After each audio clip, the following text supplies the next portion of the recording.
to my podcast, Love and Courageous. I'm the host, Demetrius, and for today, I'll be giving an update on the Breonna Taylor case. So I'm pretty sure a lot of people are aware, but just in case if you're not, Breonna Taylor was a black female who was shot and killed by police officers when they broke down her apartment door while serving a no-knock drug warrant looking for her ex-boyfriend. On March the 27th, federal prosecutors asked a judge to dismiss the charges against two Louisville officers accused of falsifying the warrant that led police to raid Breonna Taylor's apartment the night she was killed.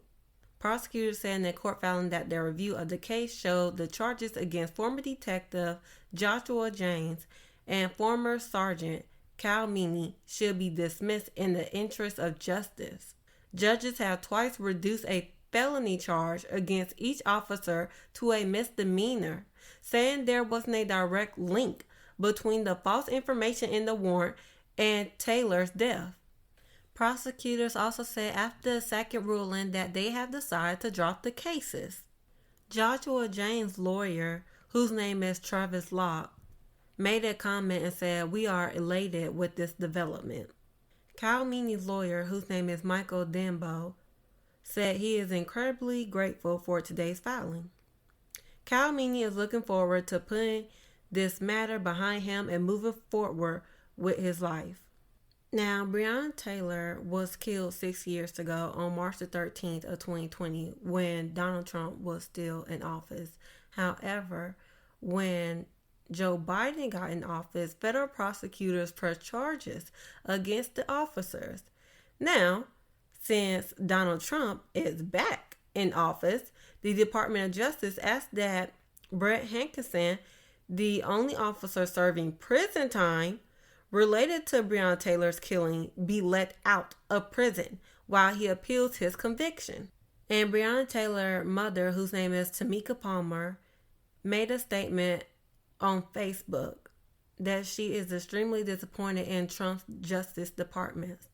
She said, I quote, "Their phone call today informing me that charges against the police are being dropped while implying they have helped me is utterly disrespectful. This is the first time I heard from them since they took over, and it's clear they have not served me or Breonna well." Now, when Joe Biden was in office, it was a federal judge that sentenced Brett Hankinson to 2 years and 9 months in prison and 3 years of supervised release for bluntly firing 10 shots into Breonna Taylor's windows. And even though Brett Hankinson fired 10 shots, none of those shots hit anyone. However, the two officers who did shoot Breonna Taylor, neither of them was charged. After prosecutors deemed they were justified in returning fire into the apartment, and the city ended up having to pay a $12 million wrongful death settlement to Breonna Taylor's family. And to me, I just find this so ironic. The moment that Trump gets in office, of course, they talk about dropping the charges. Of course they'll do that because Trump doesn't care.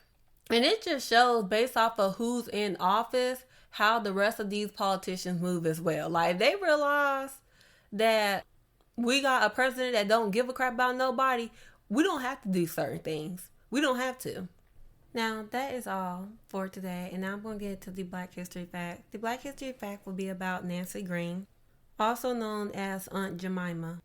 Nancy Green was born as a slave in Mount Sterling in Montgomery County, Kentucky. In her late teens, early 20s, Nancy Green obtained her freedom and began to work in Covington as a nanny and housekeeper for the Walker family.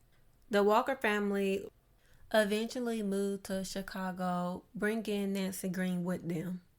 Years later, in 1890, she was hired by the R.T. Davis Milling Company, which was looking to employ a black woman as a mammy archetype to promote their new product.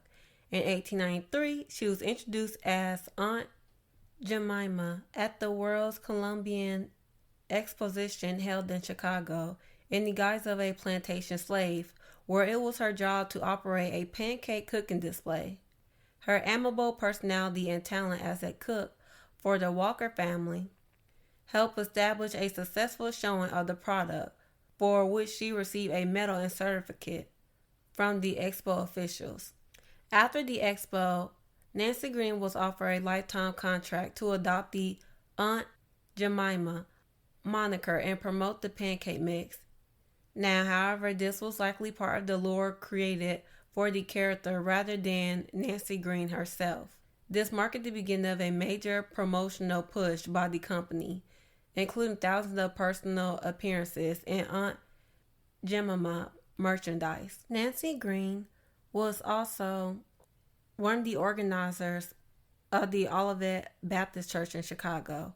Her career allowed her the financial freedom to become an activist and engage in anti-poverty programs. She used her stature as a spokesperson to become a leading advocate against poverty and in favor of equal rights for individuals in Chicago.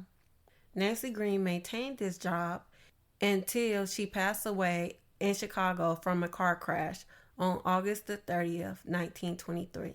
Even though everyone knew Nancy Green as Aunt Jemima, the recipe for Aunt Jemima was not hers.